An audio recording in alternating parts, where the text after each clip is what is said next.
Yep, I see it. Okay. All right. All right. Well, hello. My name is Addie Ascherl, and I'm Superstition Review's art section editor. And today I'm interviewing Alan Michael Parker to discuss his art. And he's extremely multifaceted, being a poet, novelist, professor, and cartoonist. Um, and he creates his comics under the pseudonym Ampydoo. Am I pronouncing that right? You are. Yes, and with his works published weekly in the online literary magazine Addie. So thank you for talking with me today, and I'll give you the chance to introduce yourself if you'd like. Okay, I'm still Ampydoo. It's Alan Michael Parker.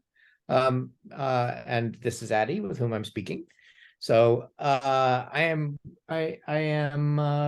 talking to you from the historical property of the Catawba Nation.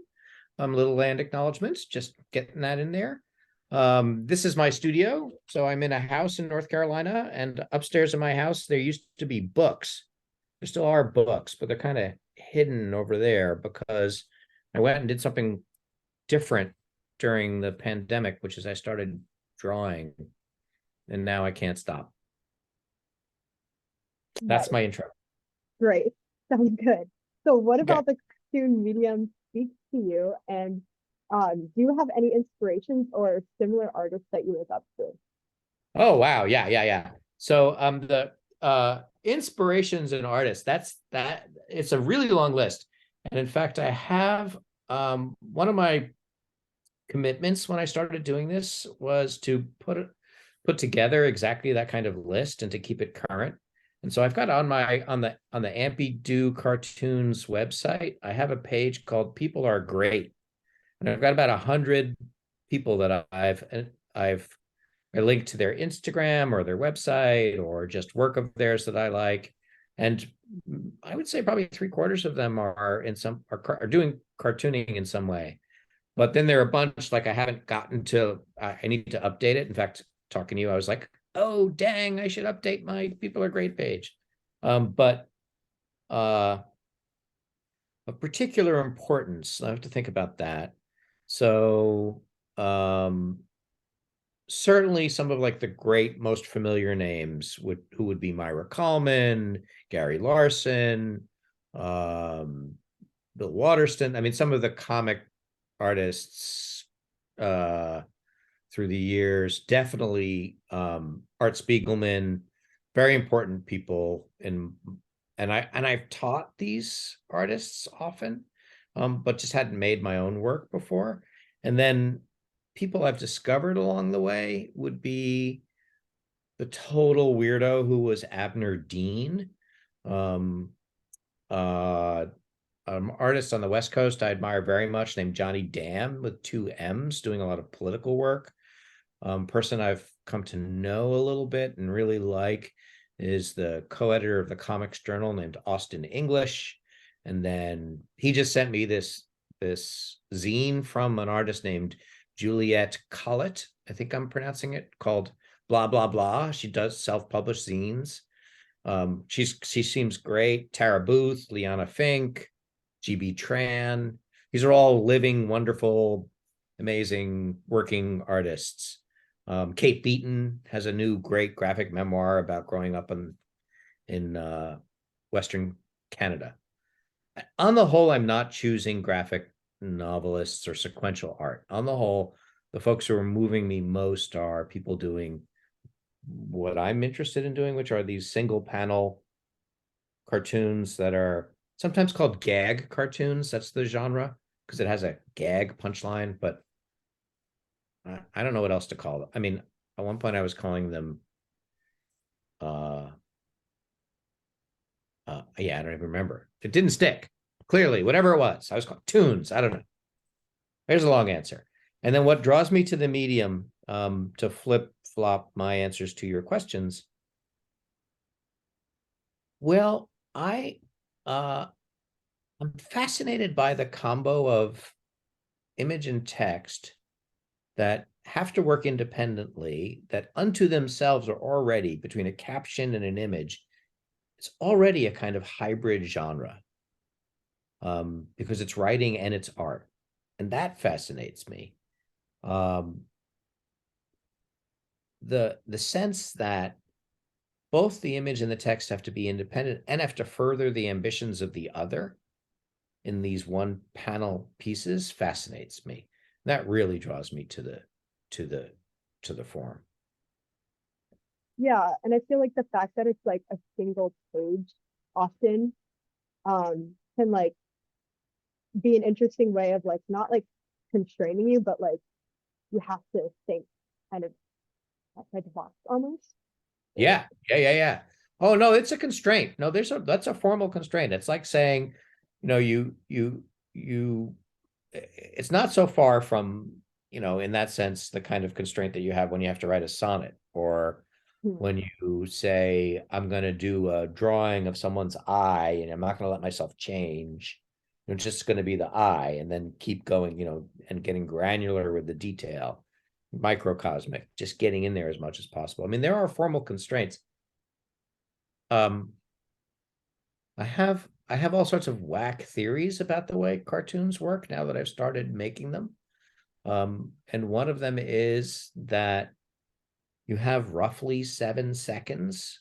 I have roughly 7 seconds to get you to want to read past the joke into something else.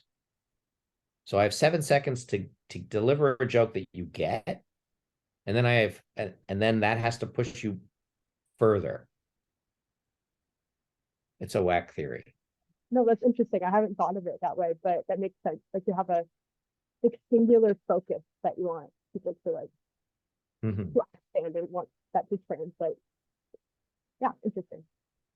Um, yeah, I guess another question I have is a vast majority of your comics have a humorous tone. And then one in particular that I noticed was titled "The Mona Lisa from Behind," in which the back of a woman's head appears to be naturally much more simple than the complex Da Vinci painting we are all familiar with. So could you describe your process for making these comics and coming up with such ideas? Sure, sort of. I mean, I can describe the process. I don't know if it's going to help you, but I can describe it. Okay, Um, great. and that is, certainly I'm coming at this medium as someone who has a long history writing poems as well as flash fiction. And the sense of the encapsulated narrative moment, the sense that a poem, the ability of a poem to create offstage and subtextual and psychological meanings that are resonant beyond the denotative, to imply or intimate, to make meanings off the page in your head. That stuff really interests me, and that's very much part of my process and part of my goal. But the literal process is that I am drawing, and I'm drawing in ways that are sometimes doodling, sometimes inspired by everything from um, infographics to pictures of animals to, something that I saw on the web. Um, when I first started, my drawings were like, sometimes I would put a piece of paper on top of you and trace your head, and then I'd have the rough outline. And now I'm learning. I've got like this much more skill as someone who draws. But I'm trying to trust my freehand drawing. Uh, and then very much early on in the drawing process, I begin to work with what I think might be the narrative that's implied, or the caption that I might deploy. After the drawings are made, and they're made in alcohol-based markers. Let me see if I can show you that. There are my markers, as well as pencil, and sometimes, as you can see from behind me, charcoal. Then I scan them, and I have a pretty high-end, nifty scanner. And then I work in Photoshop. And so what you're seeing is, this is digital work. And it's meant to be digital. There are high-end printouts, and that's what this stuff is, because my printer's good, color mixing is good, and my monitor is good. I have good studio equipment, good tech. but this is digital work as far as, and fundamentally digital work. Having said that, I'm also interested in what it looks like if you put it in a book. I like the notion that the work is not as precious as poetry, not as like, oh, you're gonna like, I like the fact that it's on Instagram. I like the medium being disseminated. I like, it suits my neo-Marxist, semi-capitalist, full disclosure, freeware aesthetics, shareware, cultural commons, kind of like get the work into hands of the people who are going to giggle.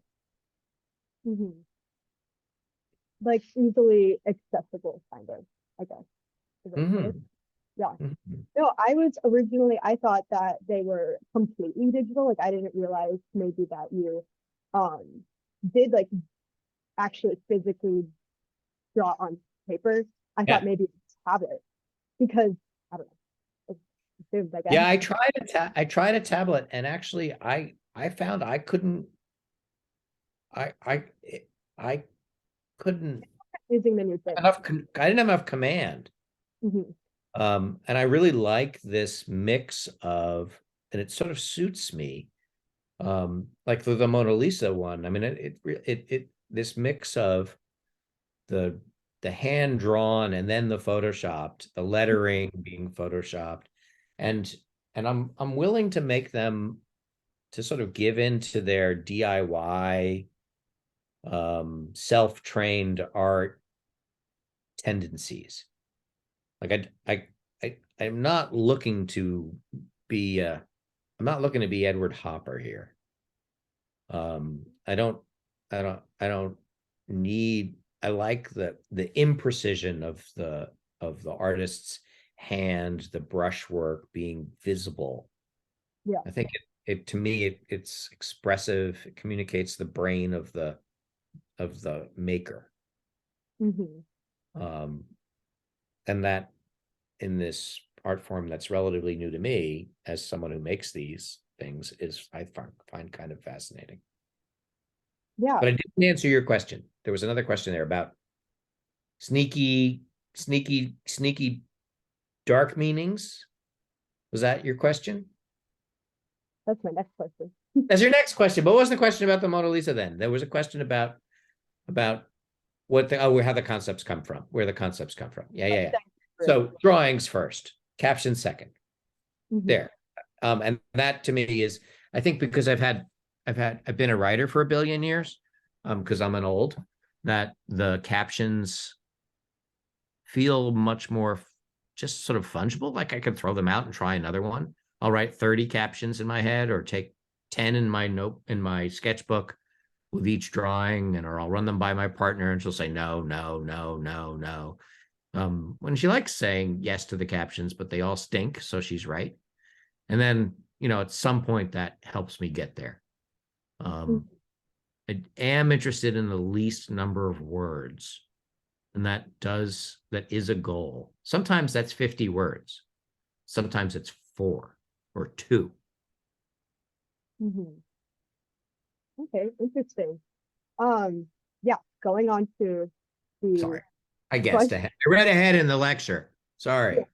No, it's all good. So a vast majority of them are humorous, with the one-liners that accompany the images, but some do have like a seemingly darker nature, I noticed, and I couldn't help but feel as if the comic in particular, how Mark the marionette imagines heaven, is almost cynical, with the perspective in my eyes of like the puppet tired of being controlled. That's what I viewed it.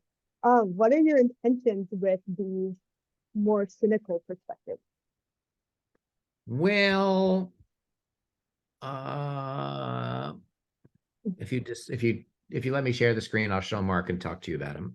If you can make me co-host for a second.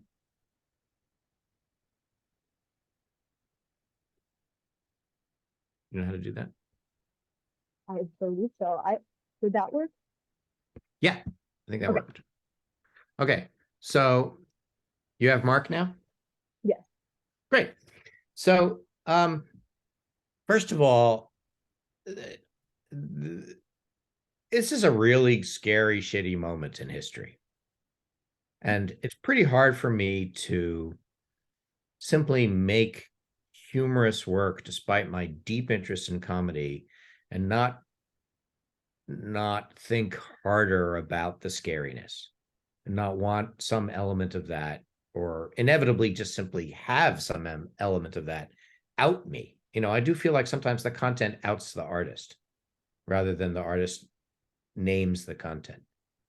And I think too that I sort of see the role of and I had to wrestle a lot with this. It's one of those things that if I were 20 years old, I'd be up till 4 a.m. with the candle burning, and I'd be like staring at it and saying, what does this mean? How can I make jokes? People are really, really not happy for, there's a pandemic. What does this mean? What does this mean? And one of the things that I have come to understand is that there is a honored tradition in literature, certainly, of the fool, as well as the court jester, and the way in which those people speak truth to sadness and truth to power while being funny. And without full-on satirical novels, which I have written in the past, that this form lets me speak truth to sadness, speak truth to power.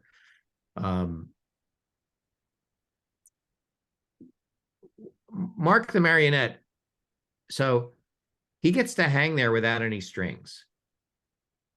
That might be heavenly for a marionette. That's possible. But also, he doesn't get to walk around. And in fact, being free of the strings, he still needs something to hold him up. So the ambiguity of that, which I think is in his physical gestures, and also the fact that this is what he imagines to be heaven, as in he's not imagining anything where he can't imagine walking around. He can imagine being without strings. So maybe it's a failure of Mark the Marionette's imagination. Maybe it's a comment on that in some ways. It's also kind of just creepy sad for our Marky Mark. Yeah. Yeah, no, I like this because it's not obvious, I guess. I really had to think about it. So, which is interesting because it's such a short line, right? As you said, you try to get it's one sentence. It's a very apparently simple drawing of, some puppet colors hanging on a, I don't know, plant stand. I don't even know what that is. But he's hanging. Yeah. And I'm glad that the simplicity of it is also what's drawing you in, because that's very much my goal. Yeah, it very much does, because you think it's supposed to be easy to kind of come up with the idea. I don't really do easy. Yeah. It's not easy. I'm interested in I sort of love the notion that things look easy, and as a result, you get kind of sucked into them. And then when you get in there, the ideas are hard. That tends to be my jam. Yeah, well, that definitely, it reflects. So that's good. Good. Good. Shall we stop sharing? Stop sharing. We stop shared. Here, we're back. I'm going to. Oh yeah, I did have a follow-up question along with kind of those deeper meanings. So what are some broader issues that are most important to you that you try to portray in your cartoons? That's kind of a big question. Well, I'm very much interested in gender, and I don't handle the body dysmorphia as much in terms of body dysmorphia and gender, but I think a lot about gender. I've done some gender studies scholarship. I think a lot about misogyny and sexism. Um, I am playing hard with identity issues that I usually give to animals, or I give to humans looking at animals, or animals looking at humans. So the most of the political stuff that happens in my work happens between cross species. Some of that has to do with I'm not gonna. Some of that has to do with my own feelings about appropriation and being a cishet white guy and not want not believing that I could represent experiences that are so distinct from my own uh, that I'm bullshitting to try to make my neoliberal cause somehow. But some of it too is just that I love kind of funky animals, and I'm turning funky animals into. I'm not differentiating people or animals by physical signifiers so that there aren't white animals or black animals or Latinx animals. I'm not doing that. That's not George Orwell. I'm not, it's not, I'm not, but I really think that animals give me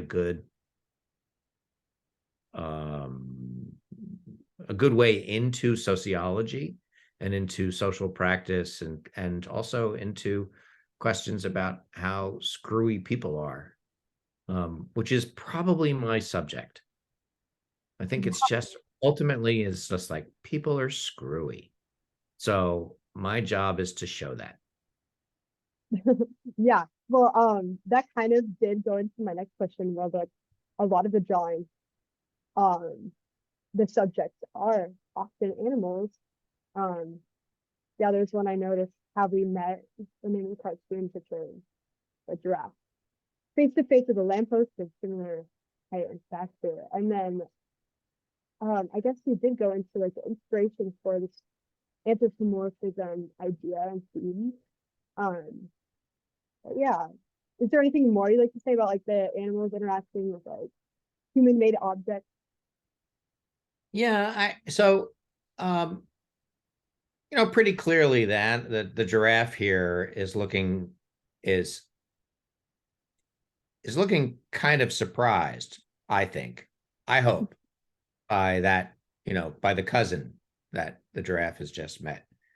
Um and one of my goals in this is actually to make you believe that the giraffe is asking this question when it could also be the lamppost that's asking the question. And that's part of the wackiness of my humor is that I, I don't want to say like it's not have we met, said the giraffe to the lamppost, or vice versa. Uh, and the anthropomorphism lets me do that and lets me think hard about the physical world. That very often objects in my cartoons are sentient. There's a kind of animism to them, if you want to think about it in religious terms, which is that they have souls, they have thoughts. And again, it's an excuse for me to talk about how screwy people are. Um, and so I think that, for example, in this, the affinity between them, which is clearly physical, the color rhyme that happens, the relationship between their bodies is all there. And then maybe you go a little further and you say, wait a minute, what is the giraffe doing there? Like, why do we have this? What is this scenario that gets a giraffe not in a zoo or in its natural, like talking to, and then there's sort of like this creeping eco thing that might be underneath there about animals and technology. I mean, like any number of things that I'm also not going to explain. Right. I'm just going to let them be screwy. Yeah. Um, Yeah. That's and like I another. love the absurd. I love the absurd, just deeply, deeply. My students will tell you so much so that I am completely irritating. Yeah. No, it's another example of um, the simplicity being I'm not sure the word, but you know, you think it's simple, and then you get confused because it's not as simple as it may seem. Yeah. Yeah. And then maybe you have a take. Like, so maybe Addie thinks, do you think the giraffe is asking it? Do you think the lamp is asking it? Which one? Right. No, I'm really asking you. Oh, I don't know. When I first saw it, yeah, it's very much like with the text being in the middle and then the two on both sides. It has the it comes across like it can be either. So I agree. But it's like confusing. You're like, Yeah. Who's saying it? Yeah. Yeah. So, yeah. and And then why? And why? Like, it's often that's very much a response to my cartoons. People go, why? Yeah. yeah,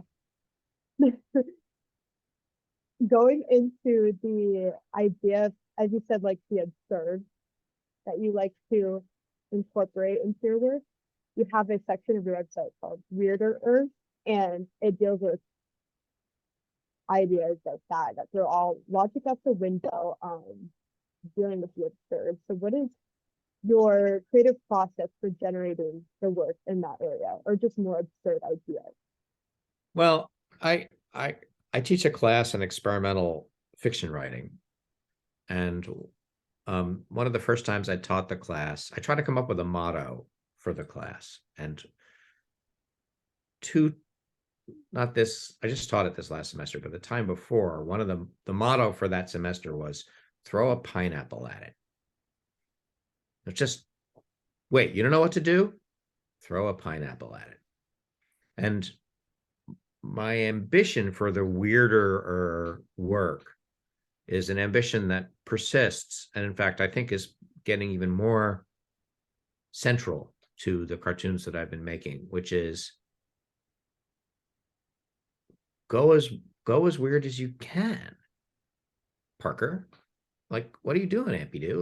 Like, trust it, and trust the fact that um that the that the no one really wants my autobiography. I mean, I've said this before in other contexts. I go to work, I teach my class, I go to the grocery store. I love to cook, so I'll buy fresh stuff. I cook dinner, I go home, I read, I watch a hockey game, I do my homework, I do it again. And what I trust is my imagination as maybe one of the most distinctive qualities that I own, that I have, my characteristic, my it's my bling. And weirder is even more so. Mhm. So I'm trying to get weirder. I'm not actually naming it and saying, okay, these are weird. I admit it. I'm actually trying to go beyond those Yeah. and just trust it. And I think that I think your obligation is to get into is for me, it's the inner freak. That's who I want to be on my cartoons. I want to share the inner freak.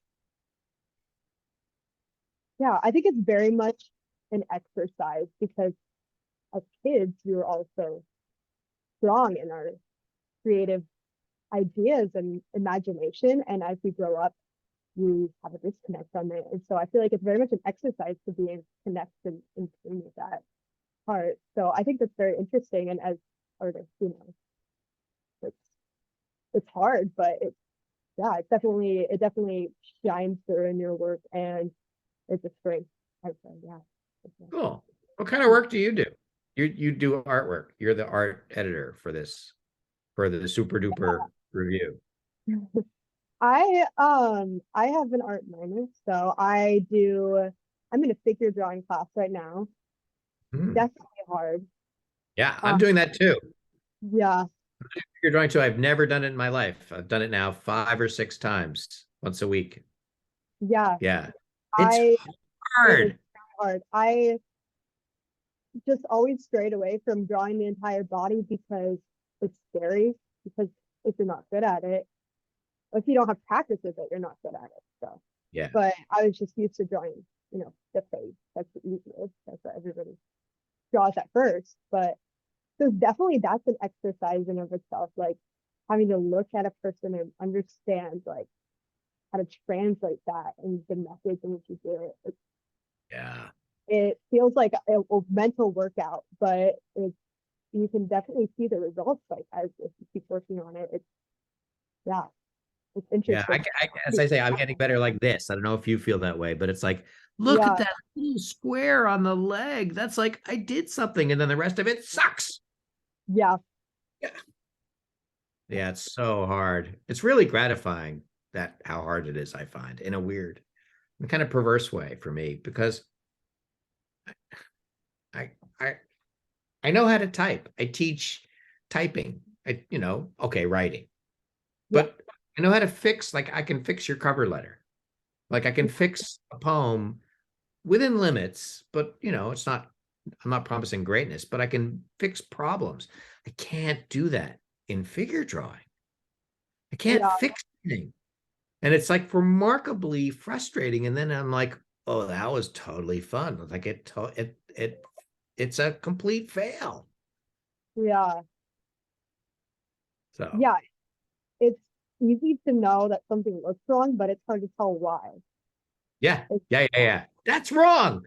Oh, I don't know why. I Yeah. don't know why. Like I've been struggling with proportions of legs, but I don't know why they're wrong. I just know that they look wrong. That's what I've Yeah. been finding. But Yeah. yeah, Cool. yeah. But those were all the questions I had for you. So yeah, thank you so much. I'm gonna stop the recording.